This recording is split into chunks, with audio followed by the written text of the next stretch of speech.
चेहरे पर गरम गरम तेल गिर गया था, इसलिए रानो चिड़िया के चेहरे पर जलने का निशान बन गया था। अब जब वो जवान हो गई थी तो सभी पक्षी उसका मजाक उड़ाया करते थे। देखो देखो, मुंह जले वाली आ गई है। तू जा यहाँ से, मुझे तेरा जला हुआ चेहरा देखकर बहुत डर लगता है। आप सब मुझसे ऐसा क्यों करते हैं? अगर बचपन में मेरा चेहरा जल गया था तो इसमें मेरा क्या दोष है? जो भी है, हम तुमसे बात नहीं करेंगे। फिर एक दिन एक चिड़िया उसका रिश्ता लेकर आती है। मेरे बेटे के लिए मैं तुझे देखने आई थी, मगर तेरा तो सारा चेहरा ही चुड़ैल जैसा है। माँ जी, बचपन में मेरे चेहरे पर गरम गरम तेल गिर गया था। ये घर में सारा सामान किसका है?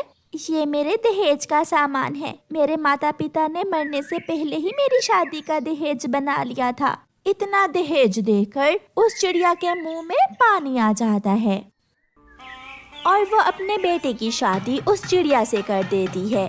तुझे पूरे जंगल में और कोई चिड़िया ना मिली जो तुमने अपने बेटे की शादी इस चुड़ैल से कर दी। इतना मोटा दहेज लेकर आई है वो। 2-4 दिन की बात है, फिर मैं अपने बेटे की दूसरी शादी कर दूंगी। नाक कटवा दी है तुमने। अब जल्दी से अपने बेटे की दूसरी शादी करके इसे घर से निकाल दो। और हाँ, दहेज वापस न करना। अगर ज्यादा बात बढ़े तो मुझे बुला लेना।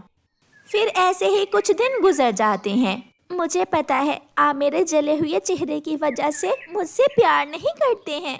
अगर मालूम है तो फिर मुझसे बात क्यों कर रही हो? आप मुझे ब्याह कर लाए हैं इस घर में, मैं खुद थोड़ी आ गई हूँ। जाओ और माँ के लिए चाय बनाओ। बहू वहाँ से चली जाती है। बेटा, नदी पर चलो, मुझे तुमसे कोई बात करनी है। माँ, जो भी बात है आप मुझे इधर ही बता दें। पहले ही आपने दहेज के लालच में मेरी शादी इस मनहूस से कर दी है। चलो तो तुम मेरे साथ चलो। फिर माँ अपने बेटे को नदी पर ले जाती है। बेटा, मैं तुम्हारी दूसरी शादी करना चाहती हूँ, तुम्हें कोई एतराज तो नहीं है?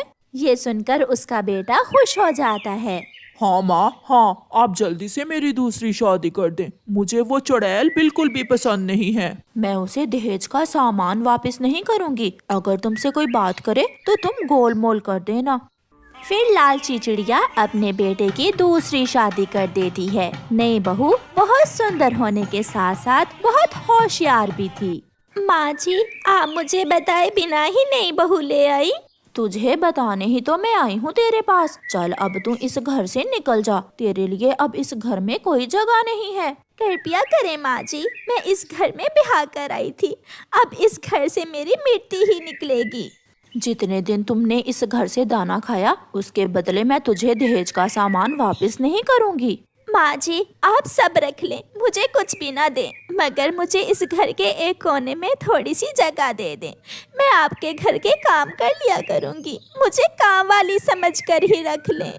फिर उसकी सास मान जाती है। ठीक है, मगर अगर किसी आते जाते से कोई बात की तो उसी दिन मैं तुझे यहाँ से निकाल दूंगी। फिर रानो चिड़िया उसी घर में रहने लगती है। नई बहू अपनी सास से कहती है, सासू माँ, मेरे कमरे में एसी लगवा दें, मुझे बहुत गर्मी लगती है। मेरा बेटा इतना नहीं कमाता कि हजारों का बिजली का बिल दे सके। ये तो तुमने मेरे जैसी सुंदर बहू लाने से पहले सोचना था। बुढ़िया, मेरा चेहरा चला हुआ नहीं है जो मैं तेरी बातें सुनूंगी। फिर दूसरे दिन सुंदर बहू अपने पति को मना लेती है और अपने कमरे में नया एसी लगवा लेती है।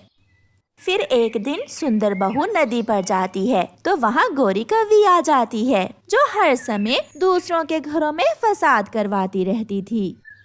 तेरी सौतन पर तो बहुत जुल्म किए हैं तेरी सास ने, अब देखो तुम्हारे साथ क्या करती है। मैं बहुत सुंदर हूँ, मैं कोई जले चेहरे वाली चिड़िया नहीं हूँ। जो भी है, अगर वो जिंदा रहेगी तो वो तुझे खुशियों से जीने नहीं देगी। उसका कुछ ना कुछ अभी कर लो, वरना कल वो तुझे बहुत तंग करेगी। सुंदर बहू को ऐसे उल्टी सीधी पट्टियां पढ़ाने के बाद गोरी कौवी चली जाती है। रानो चिड़िया बर्तन धोती और रसोई में खाना बनाती, वो सारे काम करती थी। उधर सुंदर बहू किसी न किसी तरह अपनी सास को ठिकाने लगाने का सोच रही थी। माँ, मेरी सहेलियाँ आ रही हैं, जल्दी से खाना तैयार करवा दो। ये घर है बहू, कोई होटल नहीं है, आए दिन कोई ना कोई आया रहता है तेरा। मुझे मेरे पति की तनख्वाह से 5,000 रुपए दे दो। मैंने ब्यूटी पार्लर जाना है, मुझे फेशियल करवाना है अपना। बहू, मगर मेरे पास इतने पैसे नहीं है। मगर उसकी बहू अलमारी खोलकर उसके जमा किए हुए पैसे उठाकर चली जाती है। अब सास जी को पछतावा हो रहा था कि इससे तो उसकी जले चेहरे वाली बहू ही अच्छी थी, कम से कम उसकी इज्जत तो करती थी। माँ, मेरी सुंदर पत्नी बोल रही है कि मैं उसे नया घर लेकर दूं। नया घर? मगर हमारे पास इतने पैसे नहीं है, हम कहाँ से लेंगे नया घर? अगर नया घर नहीं ले सकती हो तो तुम अपनी जले चेहरे वाली बहू लेकर यहाँ से चली जाओ और मेरी जान छोड़ दो। हर समय मेरे पीछे ही पड़ी रहती हो। अगर तेरे ये करतूत मुझे पहले पता होते तो कभी अपने बेटे की शादी तुझ जैसी बदजुबान चिड़िया से ना करती। ऐसा कहते हुए गुस्से में उसकी सास घर से चली जाती है। चल जले चेहरे वाली, तू यहाँ क्या कर रही है? जाकर मटका उठा और नदी से पानी लेकर आ। जले चेहरे वाली बहू तो सबसे डरती थी। वो चुपचाप नदी से पानी लेने चली जाती है।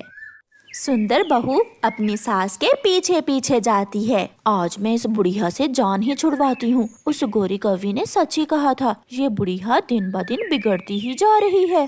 फिर सुंदर बहू अपनी सास को रास्ते में ही रोक लेती है।